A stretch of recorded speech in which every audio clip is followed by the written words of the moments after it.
નમસ્કાર મિત્રો, Gujarat blind YouTube channel પર આપ સર્વનો મિત્ર પડછેરા પુષ્પક હાર્દિક સ્વાગત કરું છું. બધાએ મજામાં હશો એવી આશા વ્યક્ત કરું છું. તો મિત્રો, ગઈકાલે આપણે ઈરાની આક્રમણોના 3 પરિણામો જોઈ ગયા હતા. આજે આપણે પરિણામ નંબર 4, 5 અને 6 ની ચર્ચા કરીશું. તો વધારે સમય ના લેતા આપણે ચેપ્ટરની શરૂઆત કરી. હવે આ પરિણામ નંબર 4 છે કે ભારતમાં ઈરાની ભાષા અને લિપિનો વિકાસ. હવે મિત્રો, ભારતના જે પ્રદેશો ઉપર ઈરાનનું આધિપત્ય હતું, એટલે કે ઈરાને ભારત પર આક્રમણ કરી જે પ્રદેશો પર પોતાનું આધિપત્ય સ્થાપી લીધું હતું, તો એવા પ્રદેશોમાં ઈરાની ભાષા અને લિપિઓનો વિકાસ થયો હતો. અને ઈરાનની લિપિમાંથી જ આપણી ખરોષ્ટી લિપિનો ઉદ્ભવ થયો. આ ખરોષ્ટી લિપિ જમણી બાજુથી લખવામાં આવતી હતી, એટલે જમણી બાજુથી લખાતી આ ખરોષ્ટી લિપિ. બરાબર.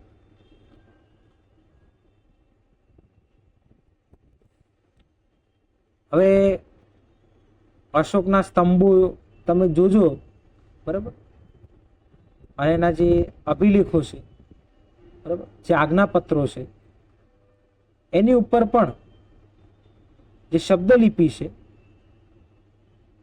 એ આપણને ઈરાનની એક મોટી ભેટ છે. શું ભેટ? આપણને હરાય હરાઈને ઉપકાર કરી ગયા એમ કહો. હવે આ તો ભેટ કેવું પડે. નંબર 5 છે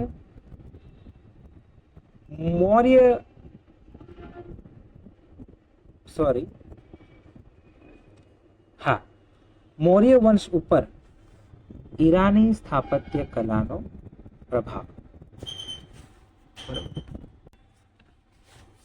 હવે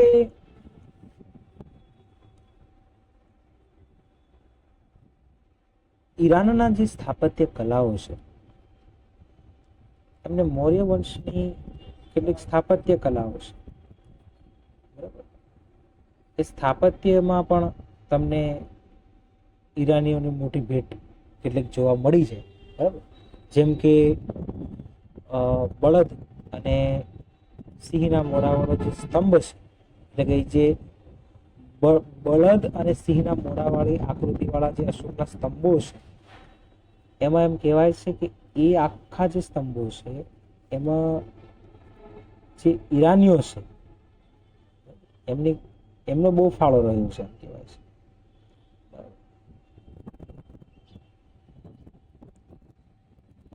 અને ઘણા લેખો પણ તમે જોયા હશે કે એમાં પણ ઈરાનીઓ જે છે એમનો અગત્યનો ફાળો રહ્યો છે. એટલે કે આમ સ્થાપત્ય અને કલામાં એમ કહેવાય ને કે ઈરાનીઓનો મોટો ફાળો રહ્યો છે.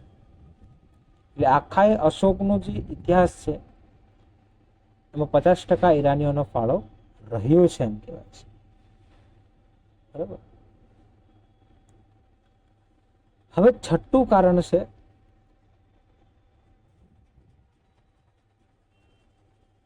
કે મૌર્ય વંશ પર ઈરાનીઓની અસર.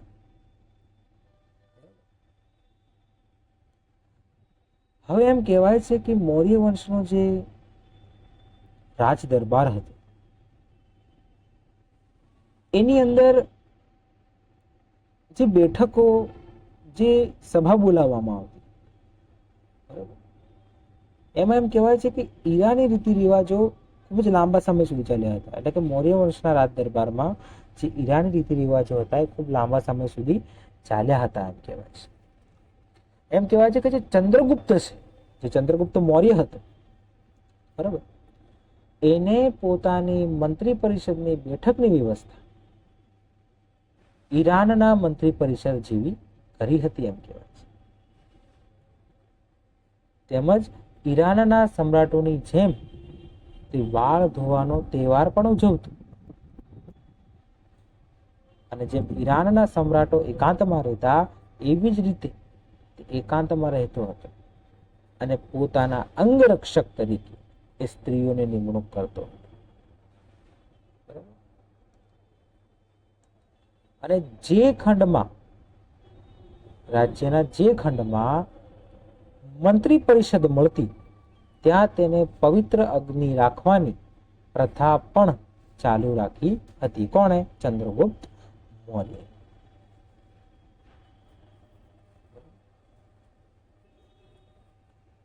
ભારતના મોટા મોટા સામ્રાજ્યના રાજાઓ ઈરાનની જેમ જ પોતાના સામ્રાજ્યને અલગ અલગ વિભાગમાં વેચી દેતા અને ત્યાં સુબાઓની નિમણૂક કરતા, એટલે કે ગવર્નરની નિમણૂક કરતા, જેમ ઈરાનીઓ કરતા.